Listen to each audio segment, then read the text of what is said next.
2 or 3 of those pieces was wrote downstairs in my living room, and at 7 o'clock in the morning, while I let the dog out to go do her business, and I just sit and I pick up the bass and I'll just play something.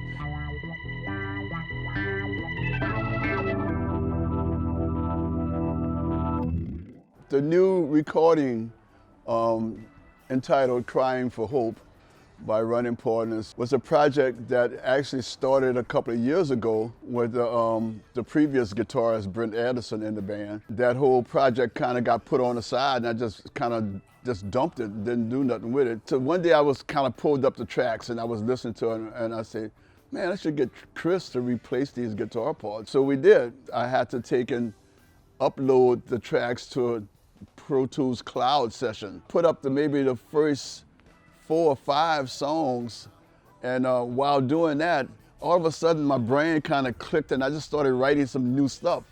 So at that point, you know, I was putting up these new pieces with just bass lines and maybe a click track or a loop that I found. And then Mike would grab those loops and chop up my bass lines and make them fit the pieces. And then we would FaceTime, and he would talk. He'd tell me to talk, have me talk through the song, how I see it, the parts, all of the different parts playing as a one piece of music. And once we got that pretty much narrowed out, then we would invite Chris Atkins, who also has a studio at his house. He can go up in the cloud, look at the session, and he would overdub his guitar parts. I would make some suggestions on some things, but most of the time, everybody was writing their own parts. You know, it was pretty cool. And a couple of them actually had either Susan Calso, Mia Borders write some new lyrics for it. The newer stuff was definitely, like built from the ground up. Bass line, a loop, a keyboard part.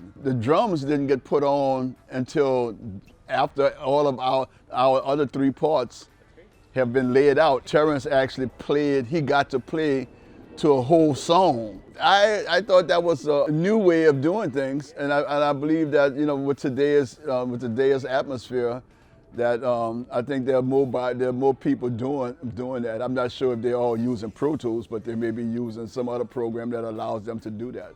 I have a tendency of playing by myself without anything, just me, and I've been very successful at playing and keeping a pretty good time, time signature between, parts, different parts. Is my phone talking? Siri's want to get in on the conversation. 2 or 3 of those pieces was wrote downstairs in my living room, and at 7 o'clock in the morning, while I let the dog out to go do her business, and I just sit and I pick up the bass and I'll just play something, and I like it. So then I would turn on my cell phone and record it to the cell phone. Then I would take the cell phone up to the studio later that day and transfer it into Pro Tools. My original title was Uh-Oh. Like, uh-oh. But management thought that the song Crying for Hope in today's atmosphere of the country and the world in some cases, Crying for Hope kind of fit the bill,